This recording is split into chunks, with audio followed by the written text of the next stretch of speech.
Very much. Welcome to the webinar, which we have with Alison Schofield. So this webinar is going to be focusing on the very popular topic, NHS bed blocking, and the impact that that has on wound care. Alison, for those of you who don't know, is an honorary TVN based at York and Scarborough Teaching Hospital, and also an educator and clinical nurse. So welcome, Alison. Thank you very much. I'll just talk you through a little bit for those of you who don't know much about us, who we are. So we are Vivid Care.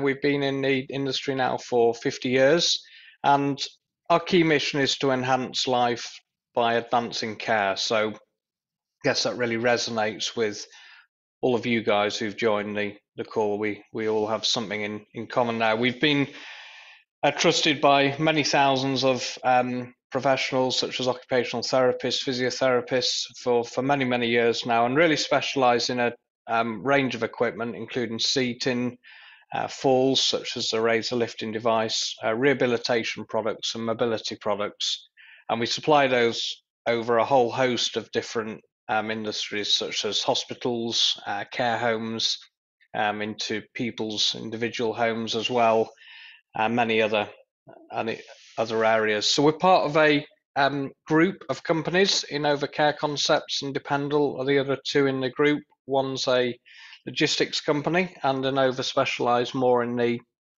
installed products such as hydrotherapy and overhead hoists. So just to wrap up, a few of the products on screen there. So the Lento Care Chair, which really helps with wound care in terms of the high pressure relief it gives. Patient chairs, that particular one shown there is a larger chair, so for your 40 or 50 stone patient weight limit. And then a whole selection of profiling beds with different mattresses, again, to manage that wound care. So very much welcome you, Alison. Thank you for joining us. And like everybody else, I'm very much looking forward to the learning. So I'll stop sharing now, Alison, and over to you. Thank you. Okay, thank you very much. And thank you everybody for joining us today. Just bear with me while we just do the IT bit, and I'll get my screen sharing, and we'll just go from full screen. Right, there we go. I hope everybody can see that okay. So lovely, and thank you to Vivid Care for inviting me to be part of what's going to be a webinar series with us. And so this subject, which is really important, and we don't often equate it when we're talking about wound care, so it's been really good to kind of explore these issues and kind of that political landscape currently of the NHS, and obviously my world as a tissue viability nurse is in wound care, and what does that look like. So I'm sure there are many of you from kind of different services and different backgrounds, but these issues impact on all of us. So the first question is, I presume, is what is bed blocking? Well, bed blocking, it's quite an unpleasant term really, isn't it? But it's used to describe the situation really when hospital beds are occupied by patients that don't really necessarily need them anymore, because in most cases these individuals are medically fit. They're well enough to be discharged, but their discharge is delayed for particular reasons. And we'll explore that a little bit more. Do get involved as we go along with the chat function in your thoughts, and also we'll be addressing questions live at the end as well. So what are the facts? Well, in the NHS, and these are current facts from this year, 2023, and that's kind of winter that we've just been through. So we know that hospitals remain under a significant pressure with the bed occupancy. And the second highest levels were recorded this winter just gone, and we know there are elements of what we call winter pressures. But when you think of the past few years of when we went through the COVID pandemic, you kind of would think that the peak would have been in the height of the pandemic, but actually we still have those ongoing issues and into winter of 2022-23. And we know that more than 19 out of 20 beds were occupied across adult, general and acute hospital wards. That's nearly, it's 95.7%, nearly 100%. That was in that week beginning the 15th of January, so right in the midst of winter. And that's according to data and statistics that we have. And over 14,000 beds were taken up by patients who no longer needed to be there. So that was the second highest ever recorded and 12% higher than the same period in the previous year of 2022. So that's quite staggering, really, isn't it? So why does bed blocking occur? What are the issues? I mean, we know the issues in the NHS, it's in the media all the time, it's very political, isn't it? With that greater demand that's required, in all services, not just in acute. And we have less and less resources for various reasons, whether it be staffing and whether it be equipment and funding and finance. That's a whole other webinar in itself, isn't it? But what we do know about bed blocking is the issues that can occur is that something as simple as discharge paperwork is not complete. So before somebody can leave the hospital and go home, they've got to have all those medical records up to date, and that can involve, multidisciplinary services. The community and primary care have to be informed, because often the people who are on longer stays might be then going on to care from the community services or into care homes, for example. So all of that has to be in place, set up and in line, and prescription has to be planned, but prescriptions have to be written and received. And if there's, we were just looking at some equipment, as in profiling beds and pressure relieving mattresses and cushions. Is that in place from a wound care point of view?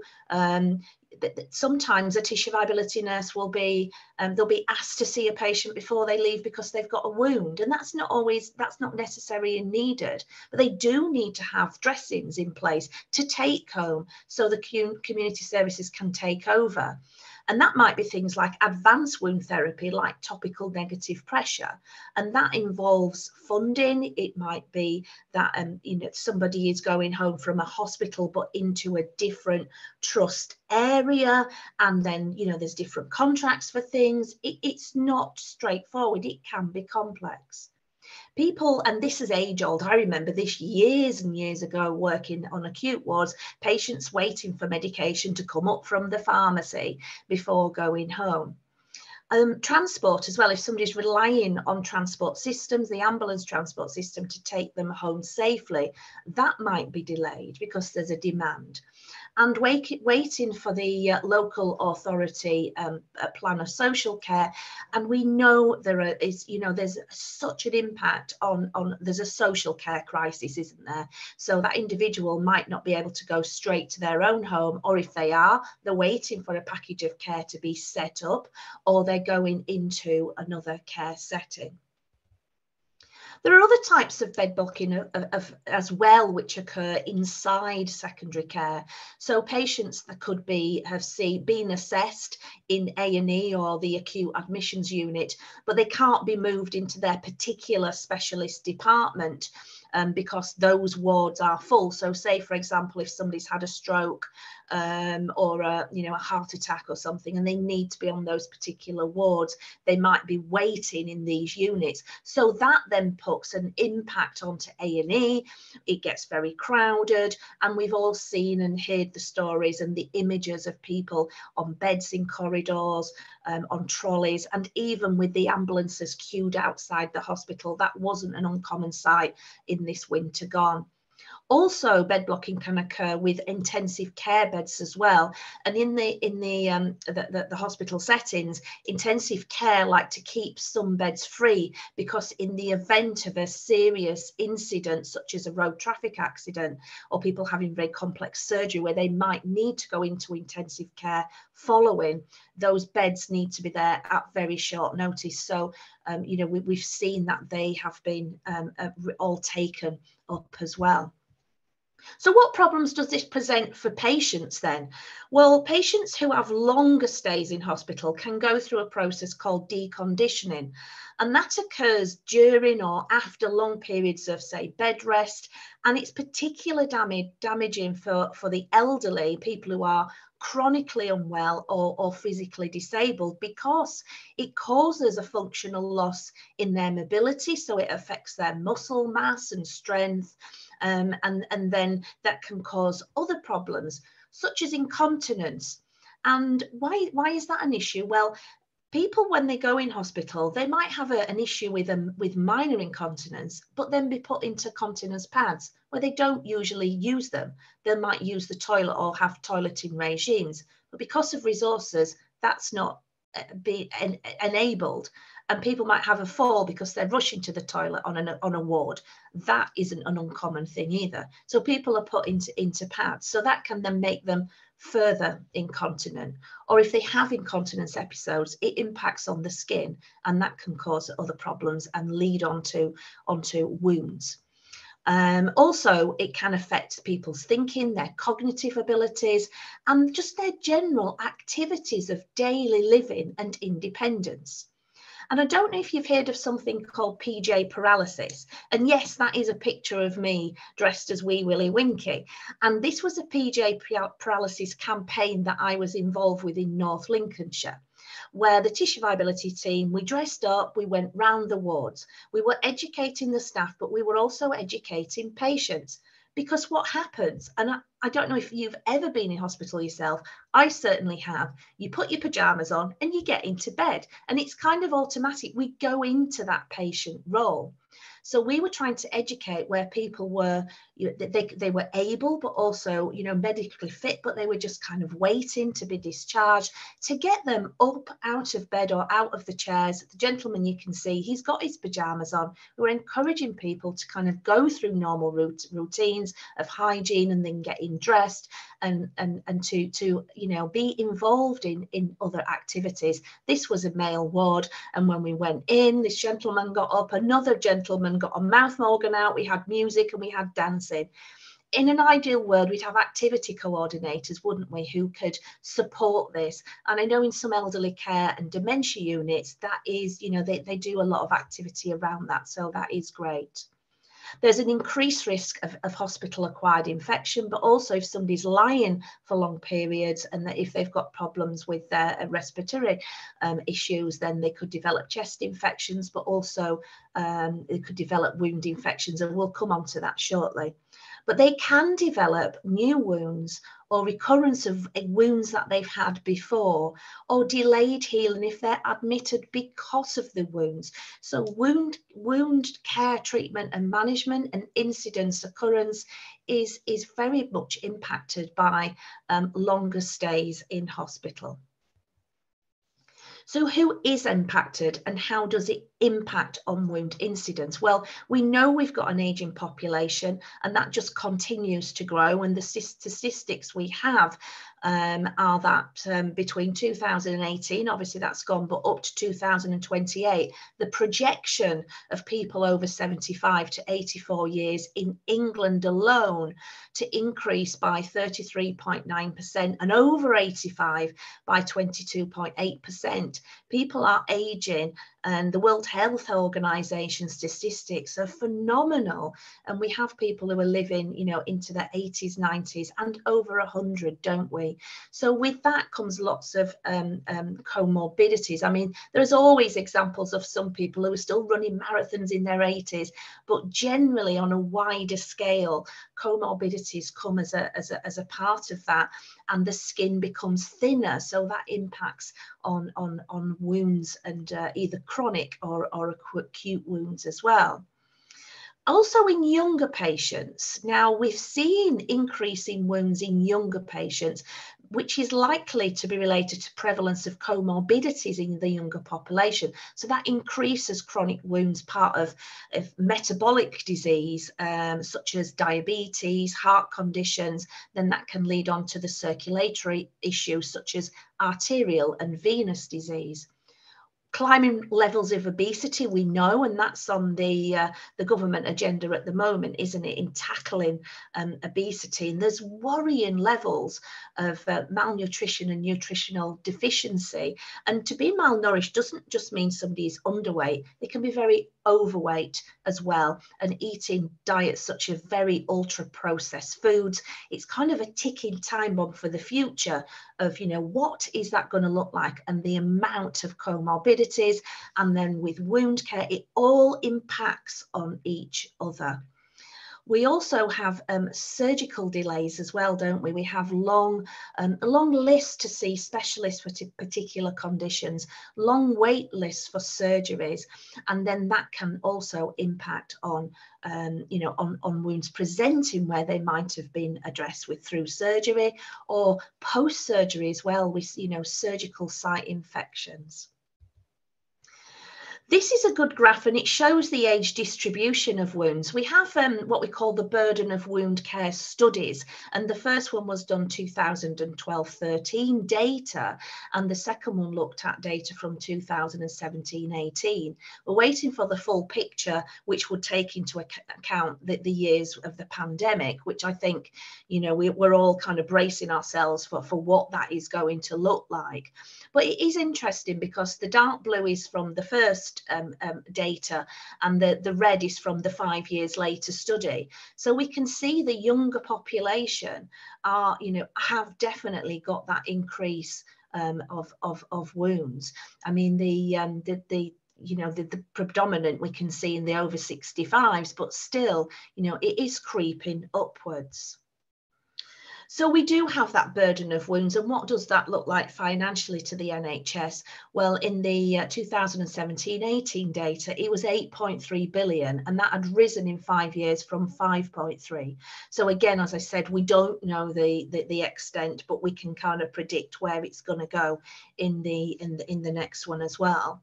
So that equates to about 1 million patients in the UK, 2% of the population affected with, for example, a leg ulcer, £3.1 billion associated with just leg ulcer costs.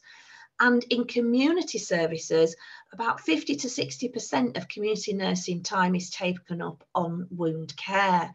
So if that's not being managed, then that impacts on people on their wounds, not developing in infections or progressing, which can lead then to hospital admissions.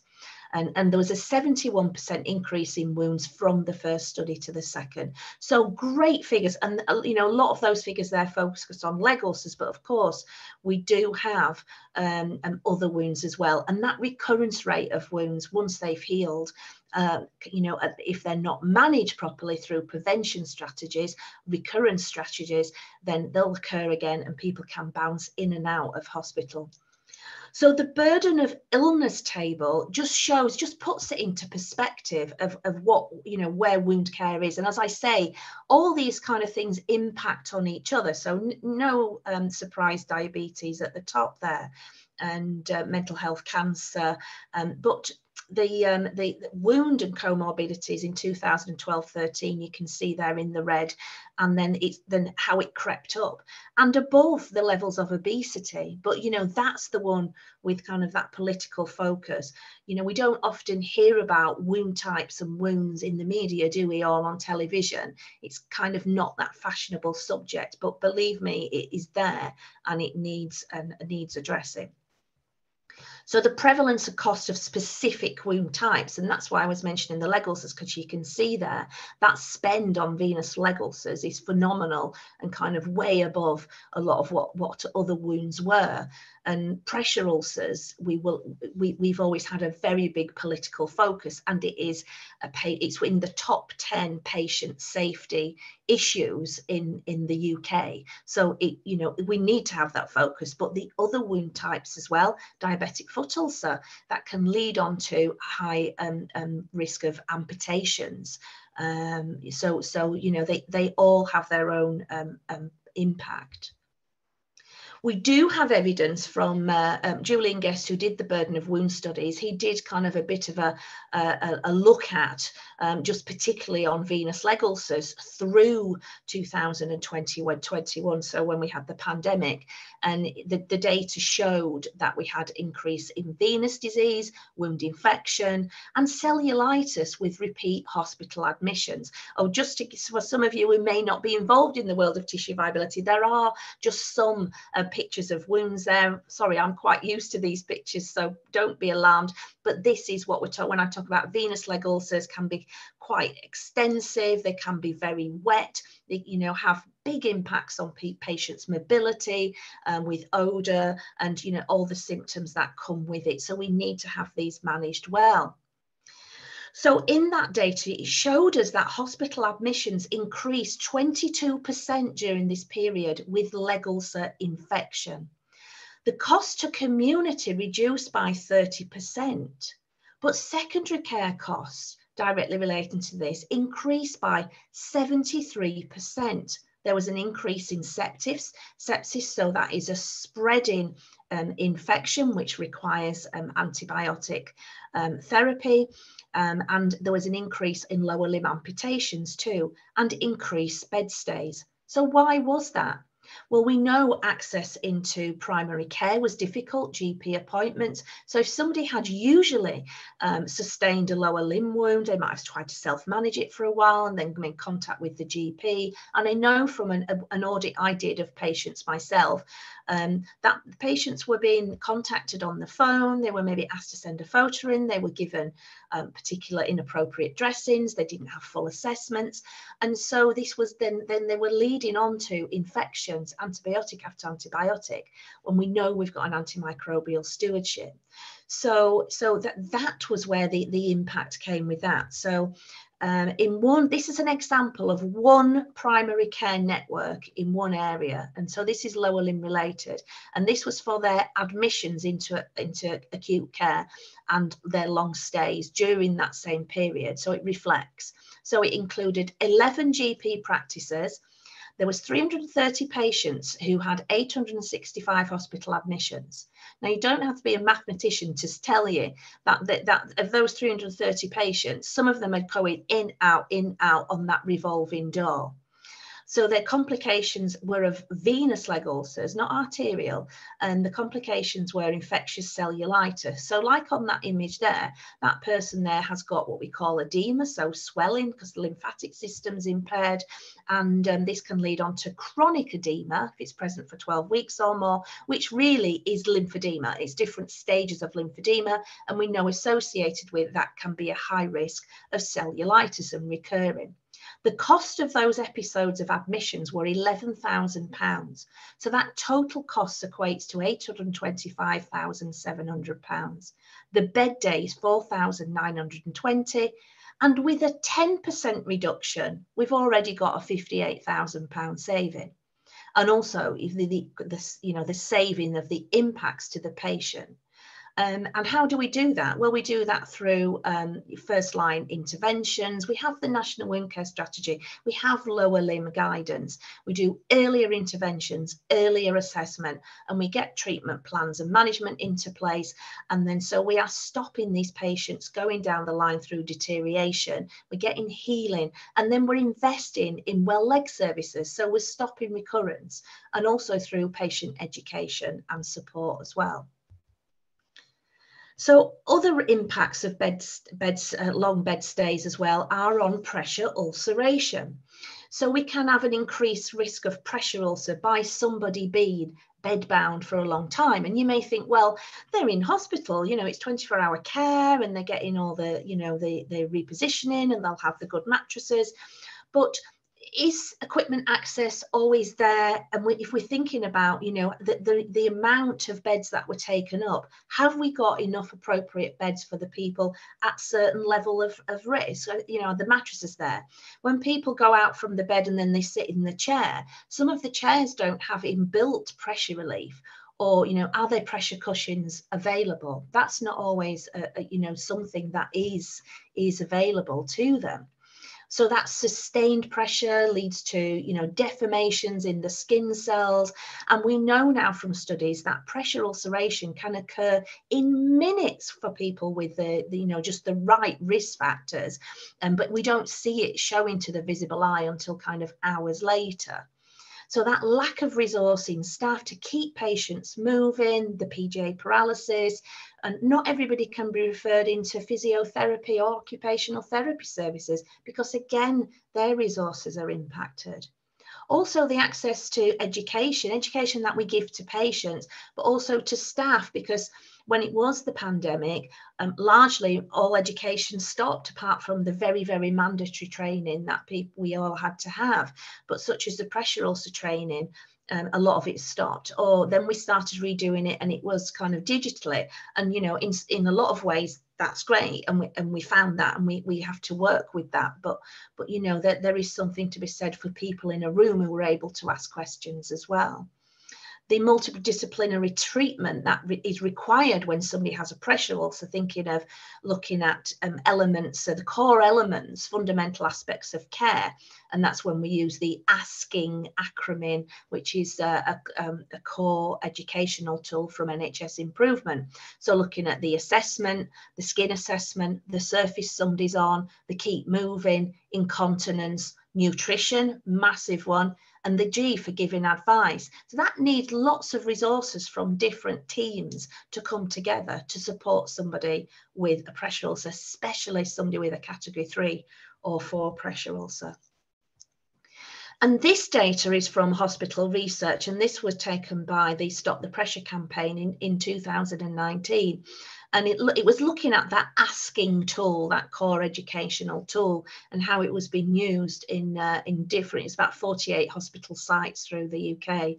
But it's interesting, these graphs are showing the types of pressure ulcers that we're seeing. So the one on my left with the big orange piece of the pie, 48.3%, are category 2s. Now, it doesn't tell us whether they've occurred in hospital or people have been admitted with them.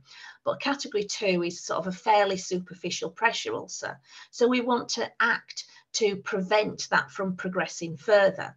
Ideally, we want to react to risk to prevent any pressure ulcers occurring, whether they're at a category 1 or not. But you can see that's a massive proportion. So we kind of on the scales there, but it's like a seesaw balancing. Which way is that going to go? So people with the longer bed stays, that there is a risk and a chance that their pressure ulcers could definitely progress.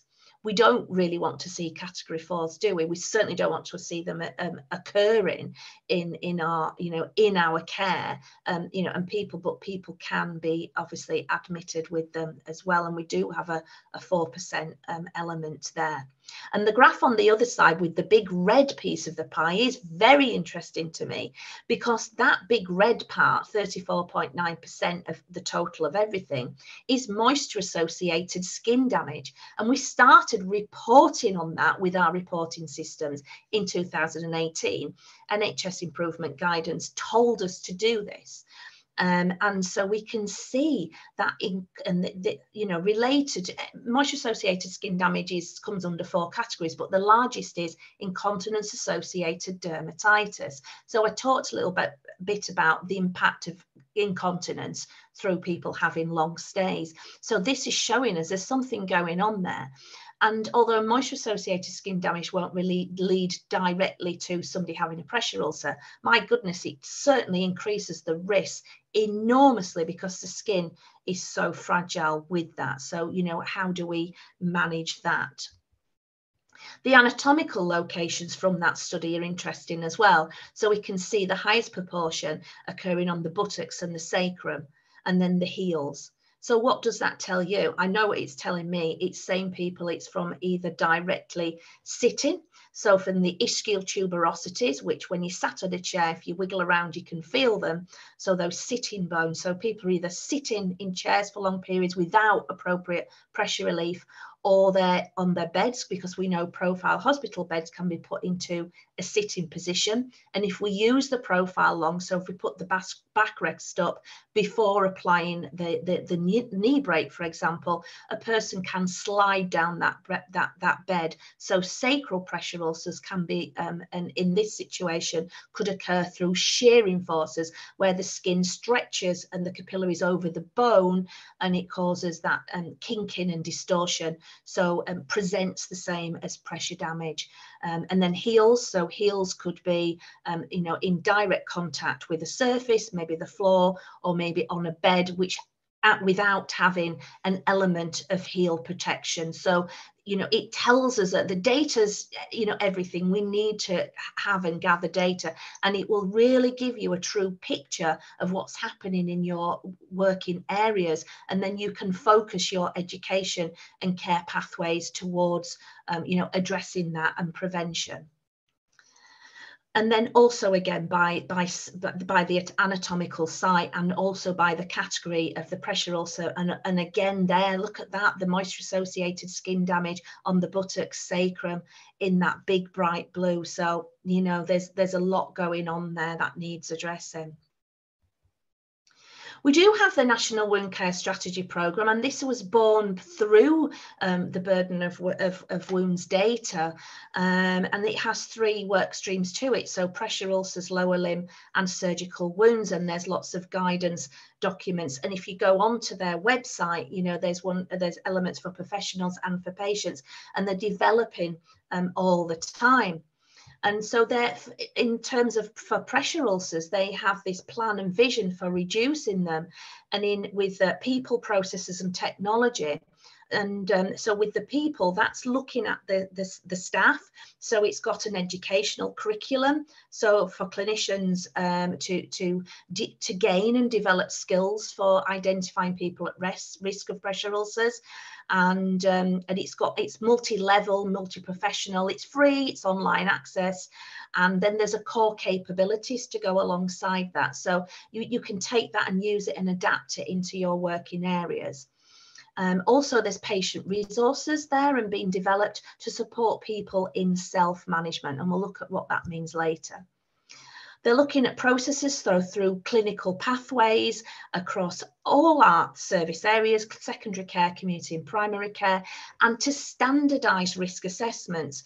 So there's sequence at the minute, quality indicator tools. There's one on risk assessment happening right now across secondary care, community hospitals.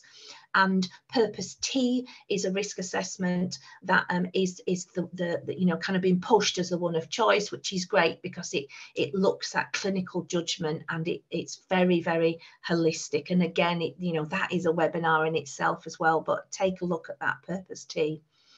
And also through technology, we keep hearing about new data, don't we, in the NHS, data and apps and artificial intelligence, chatbot, don't we, and all these things, GP access. So they want to, but with the pressure ulcers, it's they're looking to capture the data better on a national level, and so we'll have point of care data. So if a person in hospital, they develop the pressure ulcer, and it's the way that it's recorded, or wherever they are, and so we'll get a broader and better picture of what's going on, and that will then form our quality improvement methodology to put projects and plans into place.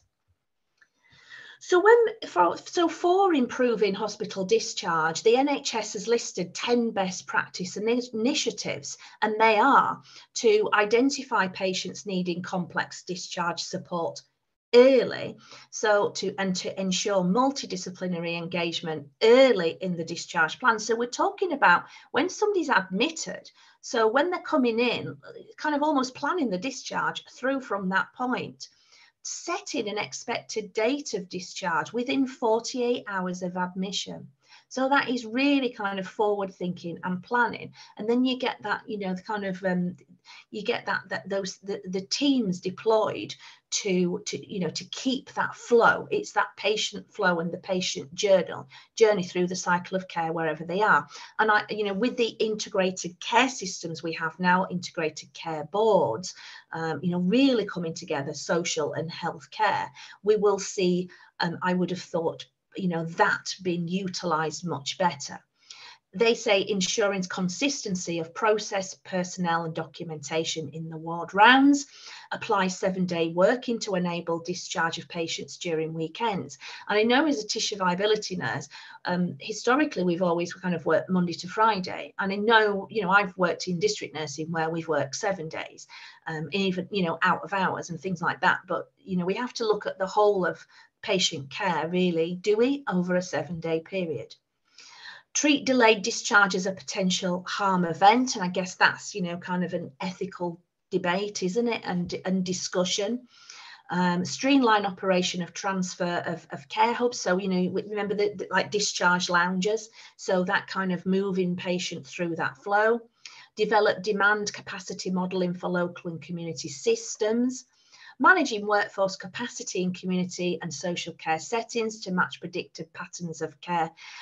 Demand for care and any surges. I know when it's winter pressures, that is looked at. There is planning teams and they look at where the greatest demand in and staff can be moved around, even between secondary and community care. And then to revise intermediate care strategies to optimise recovery and rehabilitation. So we have community hospitals, don't we, or step down hospitals where that occurs. And also some people can go into nursing or care homes for that step down before they would return to their own home. We have the NHS Long Term Plan, and if you've not seen it, take a look at it. It's quite interesting. And it says that, so the NHS Long Term Plan has described how the NHS is going to move to these new service models. It's going to improve online digital consultations, redesign hospital support, so freeing up, outpatient appointments as well. And key elements of the NHS Long Term Plan are to make sure everybody gets the best start in life. So it looks at maternity services and care in childhood services, delivering world-class care for major health problems and supporting people to age well. So how does that link to reducing hospital stays and bed blocking? They talk about taking further action on childhood obesity, and we've seen that that's starting to occur and happen now. And, that will then impact on their future generations and reduce those comorbidities and hopefully reduce hospital admissions. They're talking about preventing 150,000 heart attacks, strokes and dementia cases with, different strategies. Providing education and exercise programs is part of that to tens of thousands of patients with heart problems, preventing up to 14,000 premature deaths. Saving 50,000 more lives a year by diagnosing more cancers early, investing in spotting and treating lung conditions. It's going to be starting a lung screening program, and I know if you are a current smoker or ex-smoker, you will be invited for screening. That's as much as I know with that. Spending at least £2.3 billion a year more on mental health care, and we know it's difficult to access those services. Helping people get therapy for depression and anxiety, and delivering care in community services, keeping people out of hospital, and supporting people to age well. So they say they're going to increase funding for primary and community care by at least 4.5 billion, and bringing people and different people and professionals together to coordinate care better.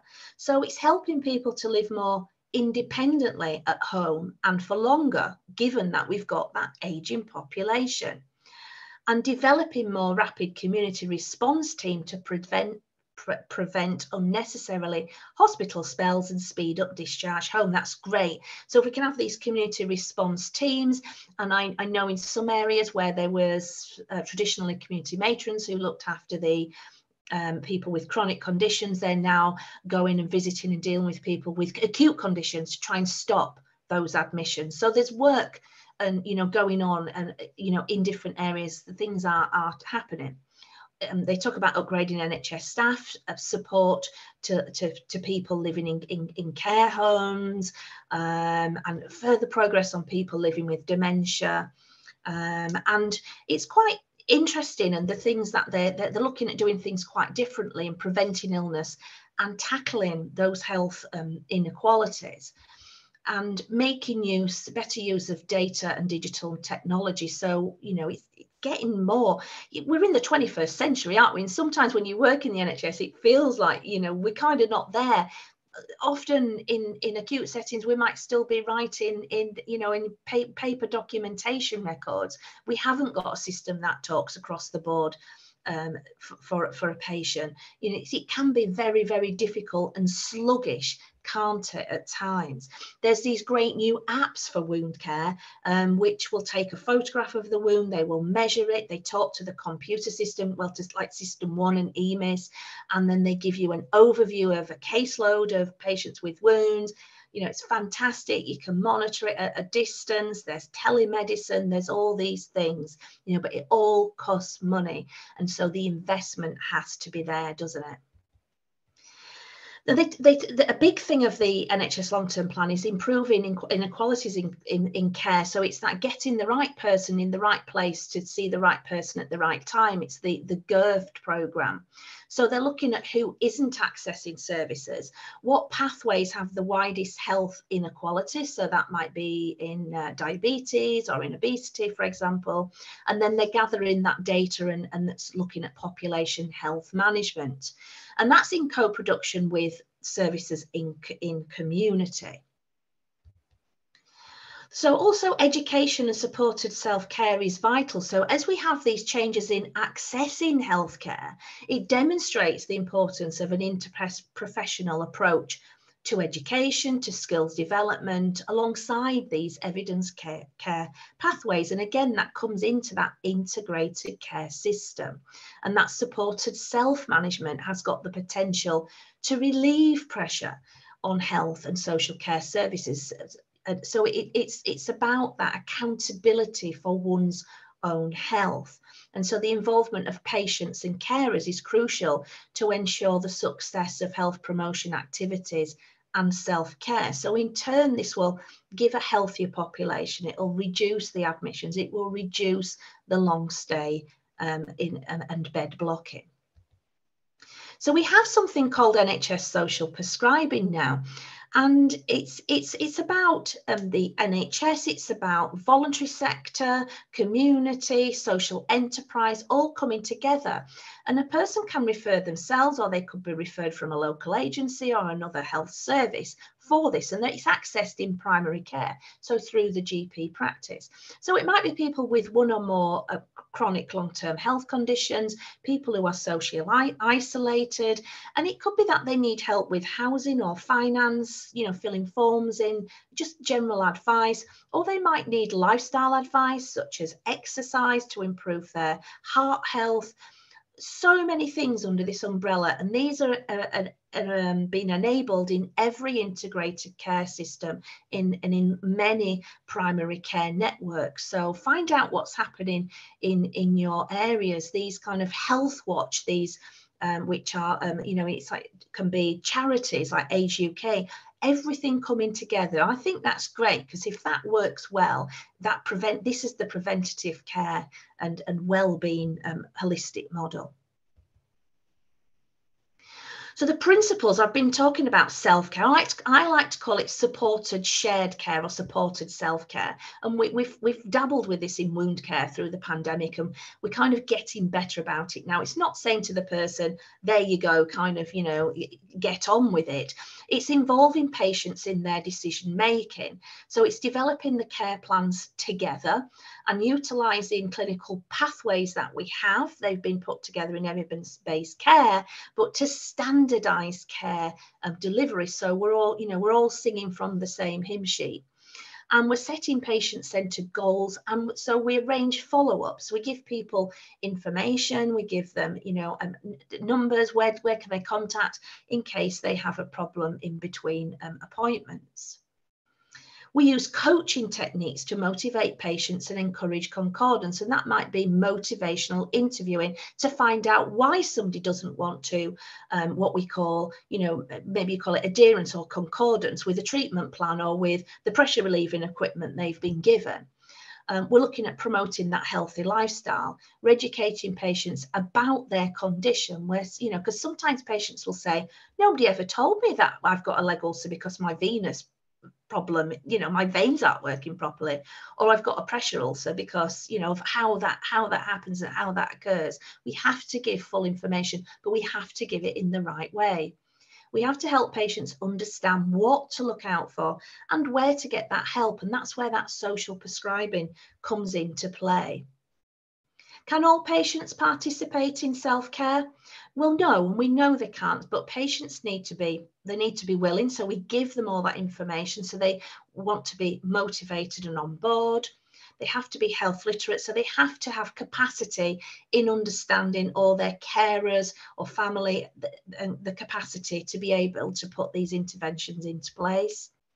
They have to be at the very centre of the decision making, and a patient's goals may not be the same of ours at all. And it's good to use diaries and journals to get them to write down, what is it that they are wanting from their own health and care.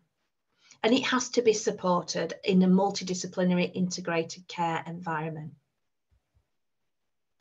So why is shared care so important? Well, patients living with the chronic diseases will often experience the physical and psychological emotions that can lead to a sense of negative well-being. As healthcare professionals, the aim for us is to support, isn't it? We want to manage and improve the well-being in our patients. In a wound care perspective, from my services, we've got that burden of wound care, and we've got NHS staffing shortages, haven't we? So we have to change. The historic culture is in nursing, certainly, we will do that for you. Don't change that dressing, we'll do it. But we have to change how we do things. So the aim we have is to reduce the burden of wound care, many different types of wounds on those images here, because that impacts on other health and social care issues, and it does impact on recurrent admissions and bed blocking, as we have seen. So we have a logic model, which is a simple tool to allow a systematic consideration of the key components of any change and relationship between them and overall vision. And we know, don't we, in health services, change is such a big thing. It seems, it's like overwhelming to people. And how do we do that? And how do we make that happen? Because if we don't look at different ways of doing things, things won't ever change, and things will ultimately get worse. So we need to have enablers. We need to be looking at good governance. What resources have we got, and what capacity have we got? We can't just keep saying, well, we haven't got enough staff, or we haven't got enough money. How do we do things differently? Look at the components of, the person-centered care. How is that to be done better? We need to measure outcomes. So we're looking at the experience of people, so the quality of life, and there are great quality of life questionnaires and assessment tools. We need to be measuring our services. What are the outcomes? What's the gap analysis? What's good and what's not good? What can we make a business case? Can we put that forward to make things better, to change our systems? We need to monitor the impact of what we're doing. So, what are the quality improvements that have to be made? What is the value? What's the value to the patient? But what's the value in financial terms to the NHS? Do we need to invest to save?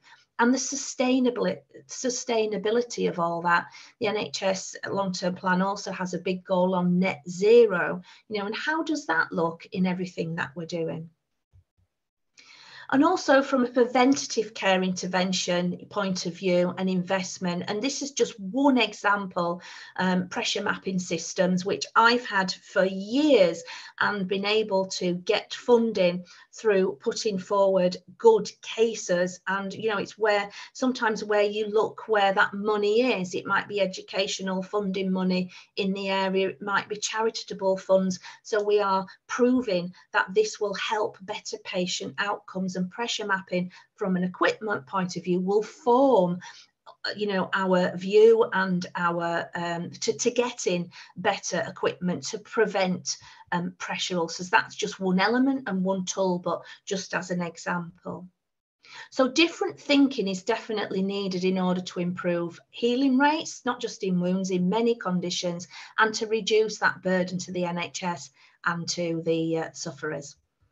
Right, I think we're going to hand over to some questions now. I'm going to stop my screen sharing 1 second. There we go. Fantastic. Thank you very much, Alison. There's a lot to take in there, and very very eye-opening for me. And yeah, as the questions are coming through now, are you okay to share the slides? Are we okay to share those with those who joined? I've just saw a question popped up. Absolutely. Yeah. We must share things. So yeah, you're very welcome. That's brilliant. That's excellent. And in answer to another question there in terms of the attendance certificate, that's certainly something we'll sort out our end. If it's all right, Alison, I've just got to myself, kind of taking you back right the way back to the beginning in terms of bed blocking and I think you mentioned like 6 different areas.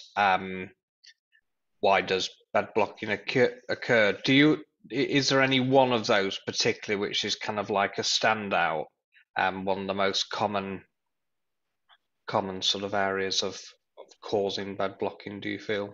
There's, I guess, not just one, but it's that it's so frustrating. It's kind of that red tape of where when things just don't, the jigsaw puzzle doesn't come together. The medicines haven't come up, or they haven't, the specialist hasn't seen them to sign off this condition, or the ambulance hasn't come. So it's just a multitude.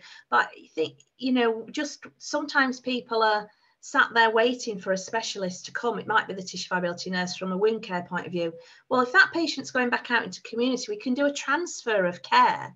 That can be transferred over. They don't have to be seen on that day before they're signed off to go out. That in tissue viability, certainly, that I know that is a frustration amongst many TVNs, that a person's been held up in their process, because you might have 2 TVNs in a covering 2 hospitals, so that's impossible to do. So that has to be planned. I think the planning at the beginning of that patient's acute journey, it should be, It's really sort of a combination of, like you say, quite a lot of things, and the red tape which comes in, and and the equipment, getting the processes into, it's like, oh, well, we're waiting for equipment to be put into the home, say if they have got a pressure ulcer and you're waiting for a mattress and a bed and the appropriate things. I once remember a chap going home and he had a pressure ulcer, and he got home and all he had at home was a futon bed, which are notoriously very low and very hard.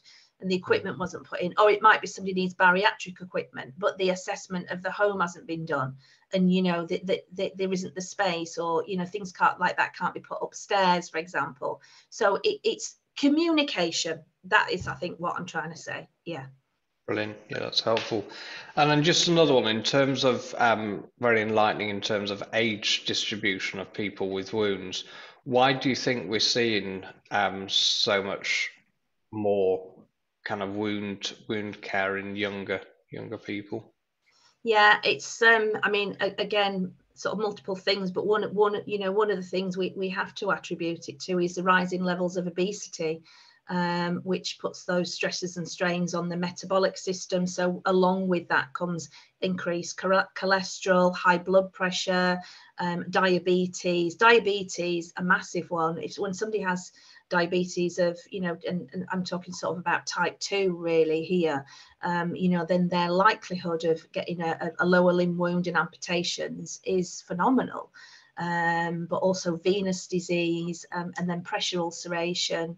That is one of the biggest causes that we are seeing, reduced mobility as a result of that. No, that's really helpful. Thank you very much. Well, if there's any other questions from anyone else, please feel free to pop them on. I'm sure, if something comes up later, I'm sure Alison will be happy to answer that. But as Alison said, this is a series which we're looking forward to running, so there'll be lots of learning, too much to cram into one session. So I'm sure we'll be doing quite a lot in the future in terms of other events there. So I'll just pull up my slides again, and then we can just recap.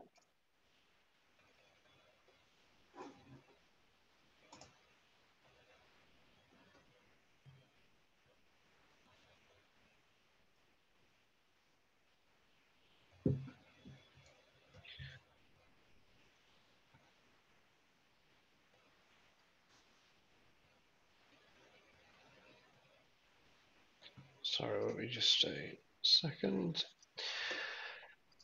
So yeah, just to really wrap up in terms of resources that we can that we like to share and offer. So any of these webinars that we held, we pop them on the website here, but there's many other things in there as in previous webinars. Any downloads such as justification forms, you know, it's very difficult often as a therapist or from a hospital perspective, really justifying equipment to prevent where you've got wound care or pressure ulcer issues. So there's lots of helpful templates in there and prescription forms and so on. So just really encourage everyone to dip into there, have a look, you know, download things. It's important, as Alison has said, that we share our learnings with each other.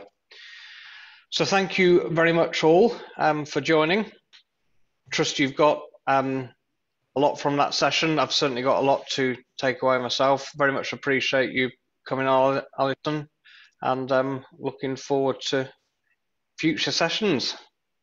Thank you very much.